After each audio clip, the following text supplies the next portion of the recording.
اب کوئی بھی شہری گلگت شہر ایئرپورٹ کے اوپر اترتا ہے، اس کے بعد وہ موو کرتا ہے ادھر ادھر، تو جو ایک پرسپشن ایک ہوتا ہے لوگوں کا کہ گلگت کتنا ایک خوبصورت شہر ہوگا، ان لوگوں نے وہاں کی گلیوں کا جو حال کیا ہے، وہاں کی سڑکوں کا جو حال کر رکھا تھا، وہ مطلب اس کی مثال آپ میں کس طرح کن الفاظ میں دے دوں، تو اس کو لے کے ہم نے ایک پورا ماسٹر پلان تقریباً 2 ارب روپے ہم نے اس سال کی اے ڈی پی میں رکھا ہے کہ گلگت شہر، اسکردو شہر، چلاس شہر اور پھر جو مضافاتی ہمارے جو وزٹنگ سپاٹس ہیں ان کو ہم کس طرح ٹاؤن پلاننگ کی طرف لے کے جائیں۔ یہ تو ہمارا فرسٹ انجیکشن ہے کہ ہم 2 ارب روپے سے ہم ٹاؤن پلاننگ کریں، ایک ماسٹر پلان بنائیں تاکہ پاکستان کے انٹرنیشنل لیول سے جو بھی سیاحت کے لیے آ جائے اس کو ایک ذائقہ ملے، وہ جو ایک خیال اس کا ہوتا ہے کہ گلگت بلتستان خوبصورت ہوگا، نیٹ اینڈ کلین ہوگا، سڑکیں کشادہ ہوں گی، وہاں کا انوائرمنٹ اچھا ہوگا۔ تو یہ وہ ساری چیزیں ہیں جو پچھلے ادوار کی گورنمنٹس نے کرنا تھا، اب خود نہیں کیا، اور ابھی آ کے 1 سال جب پورا ہوا ہے تو پی ٹی آئی کی گورنمنٹ کی جو جس طرح سے وہ پوسٹ مارٹم کرنے کی انہوں نے کوشش کی ہے، اب سوال یہاں پہ یہ ہے کہ ان کا پوسٹ مارٹم غصے والا تھا۔ پولیٹکس میں کبھی غصہ نہیں چلتا، اس میں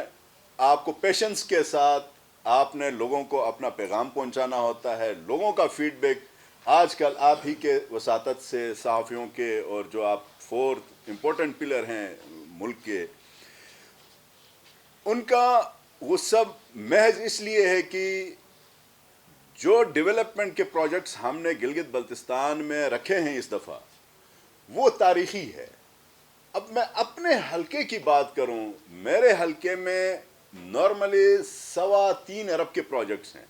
جو ان کے 5 سال ایز اے چیف منسٹر وہ 3 ارب کے پروجیکٹس دینے میں وہ کامیاب نہیں ہوئے تھے۔ میں چونکہ پلاننگ کا منسٹر ہوں، مجھے میرے حلقے کا، میرے ڈسٹرکٹ کا، میرے پورے صوبے کا پورا پلان مجھے فنگر ٹپس پہ یاد ہے کہ عوام کی کیا پرائورٹیز ہیں، عوام کی ترجیحات کیا ہیں۔ گلگت بلتستان وہ علاقہ ہے جو پورے پاکستان کو، بلکہ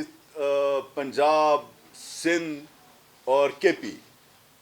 ان تینوں صوبوں کو پانی سے سیراب کرتا ہے، دریائے سندھ۔ لیکن ان لکیلی آپ بہت سارے صحافیوں کو اس چیز کا علم نہ ہو، میں آج بتا دیتا ہوں کہ گلگت شہر، اسکردو شہر اور چلاس شہر جو ہمارے 3 ڈویژنز کے ہیڈ کوارٹرز ہیں، وہاں بدقسمتی سے پینے کا صاف پانی نہیں ہے۔ اور ایک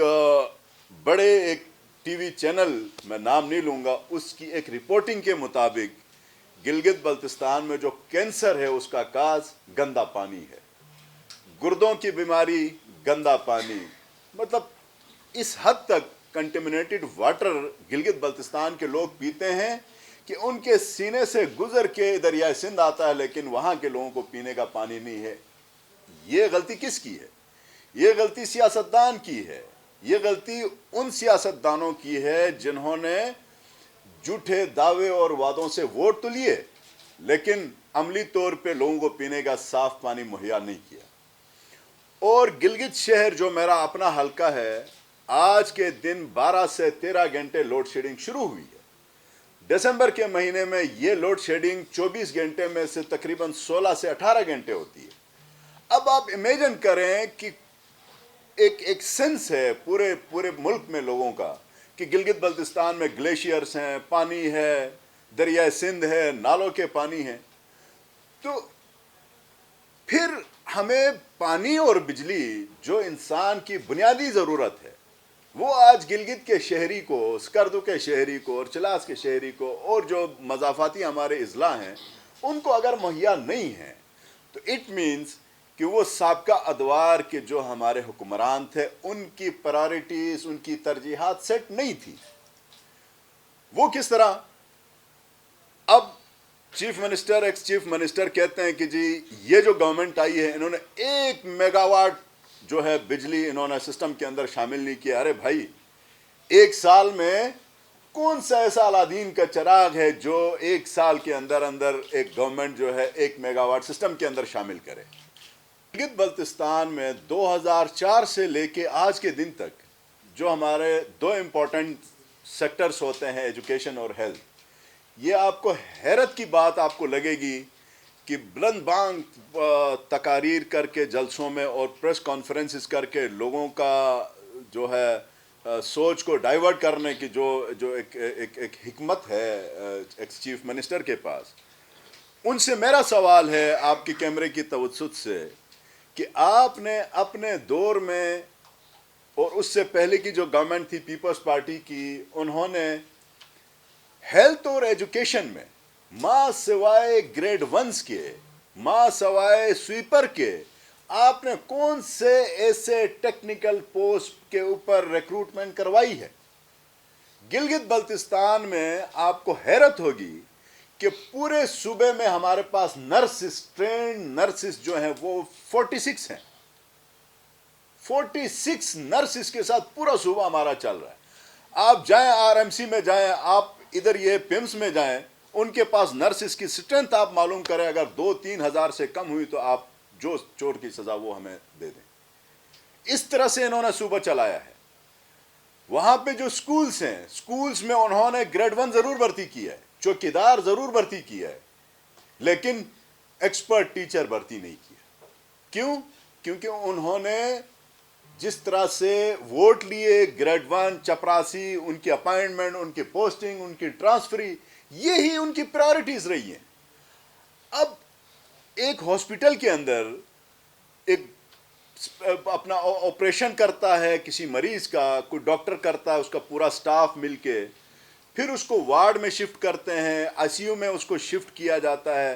اس ڈاکٹر کا کام آپریشن کرنے کے بعد ختم ہوتا ہے، اس کا کیئر کرنا پھر نرس کا کام ہوتا ہے۔ وہ پھر جب نرس آپ کا نہ ہو اور وہ آپ کی اس فیسیلیٹیشن کے لیے وہ سہولت نہ ہو، تو پھر یہی ہوتا ہے کہ گلگت بلتستان کا بندہ جب بدقسمتی سے بیمار ہو جاتا ہے، کوئی بڑی بیماری آتی ہے، آپریشن کی نوبت آتی ہے، تو اس نے اپنی زمین بیچ کے اسلام آباد آنا ہوتا ہے۔ یہ ان کی پرائرٹیز رہی ہیں۔